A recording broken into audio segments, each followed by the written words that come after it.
Reporting from the sidelines of fame and celebrity, the Young Turks present Outside the Actors Studio.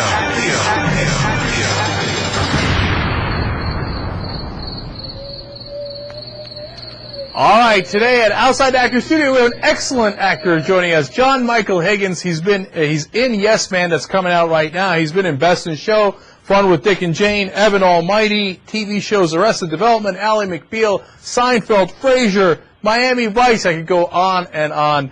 John, welcome to the Young Turks. Yeah, that sounds like I have a really nice career. I'd forgotten about all those things. That sounds great. All right, well, I'm going to ask you about all that. So, but first, let me ask you, John, how'd you get started in acting? I was a child actor. I was a stage actor for, 25 years or something like that before I did any film and television, starting at the age of 9 or something. I did 4 or 5 plays a year from the age of 9 until I was 30 or something, and then I went into film and television. That's really interesting. Where were you, in New York, or? A lot of it was in New York. My father was in the Navy, so we moved around. We moved almost every year.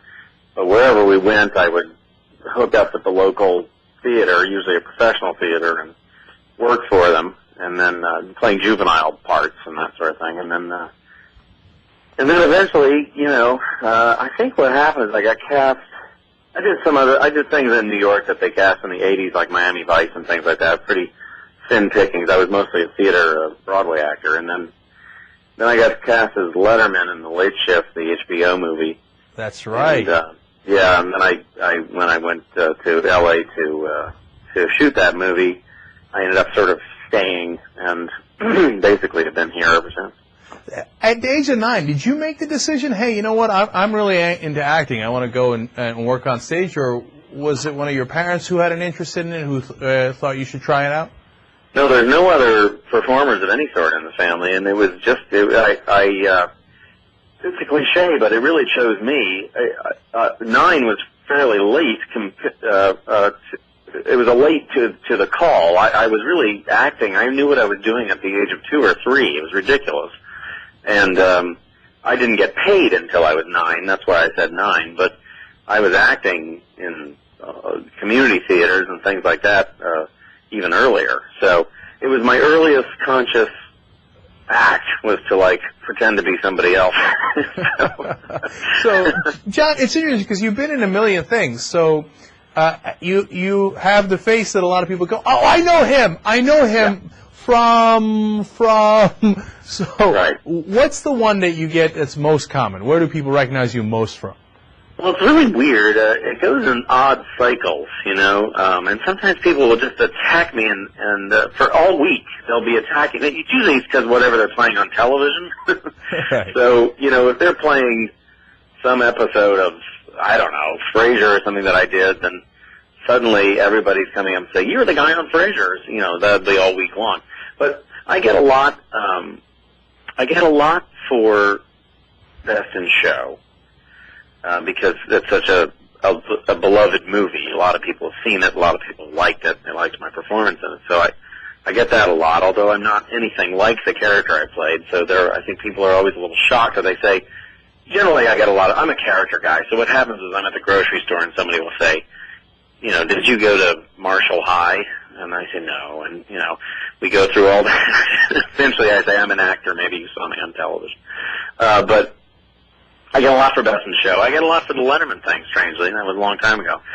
And then there's very small group, but ardent, crazy people, I would say, who are into all the Chris Katz movies and into Arrested Development, particularly.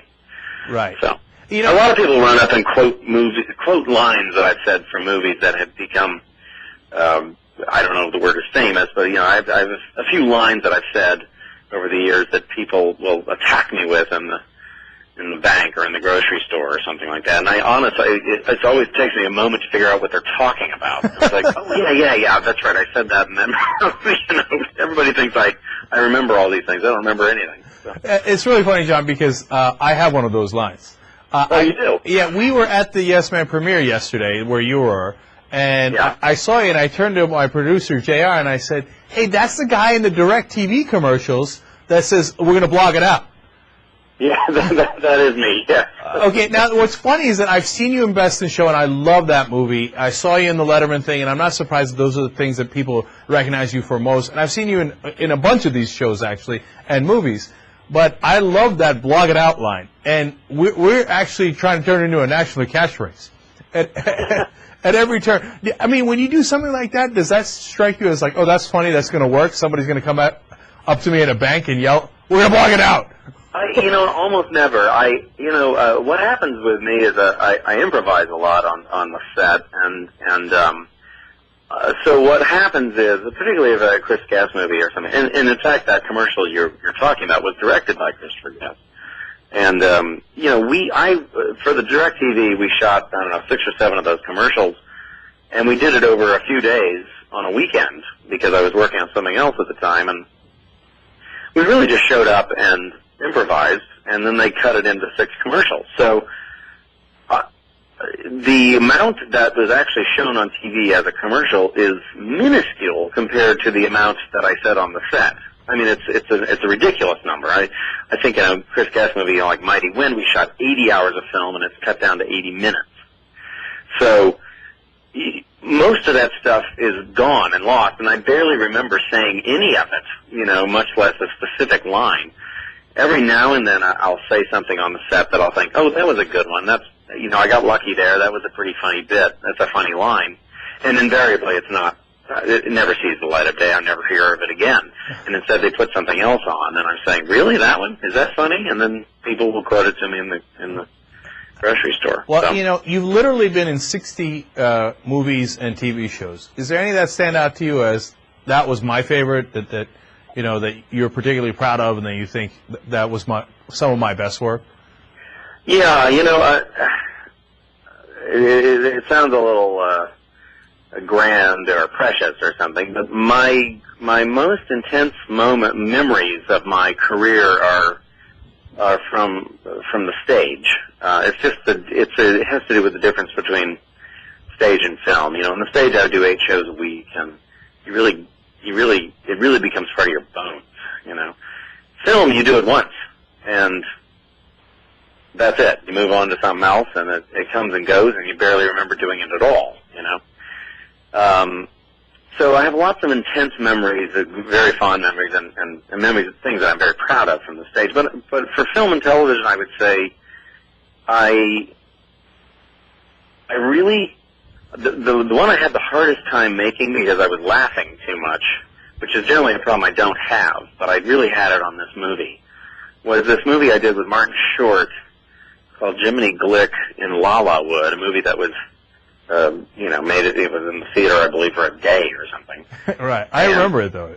Yeah, and I really think it's the funniest thing. I mean, I was so tickled by it. I mean, I could barely hold myself together on the set. It was the character I was playing, and Marty's so funny, and Jan Hooks was so funny, and I just remember, maybe I was just in a mood or something. We were shooting up in Canada, and I could not stop laughing. I just thought it was the funniest thing I ever heard of, and I'm very fond of all the Chris Guest movies, of course, because they're a lot of fun to do, and that's all my material too, because we have to improvise the whole thing. Oh yeah, and that's when it's the funniest, actually, and that's why I love those Christopher Guest movies. All right, now we're talking to John Michael Higgins. He's in the movie Yes Man that's coming out very soon with Jim Carrey. All right, so 60 seconds are on the board. Let's start. Okay. Who was the biggest yes man in the Bush administration? In the Bush administration, that would be Stephen Hadley. Not bad, but wrong. Alberto Gonzalez. What is the Barack Obama catchphrase that translates to "Si se puede"? Si se puede. Obama catchphrase. Let's see. Hope. No. Yes, we can. Chris Yes, Squire, Alan White, and Steve Howe are part of what English rock band? The Conchords. No, you're missing the theme. Yes. Okay. How many times was Steve Howe, the baseball player, suspended from baseball? There's no number that says yes, so I'm going to guess 13. Not bad. 7. So far, 0 for 4. Name 2 actors from the movie 7. Gwyneth Paltrow and Brad Pitt, I guess. Bang! All right, you got one. Well, time for one more. What did Morgan Freeman play God with your current co-star Jim Carrey in? Well, in Bruce Almighty, and then I played with him in Evan Almighty. Bingo. All right. You kind of rescued it at the end there. You went 2 for 5. I'm sorry I did so poorly. I'm not very good at games. You know what? I'm not very good at counting. You went 2 for 6, actually.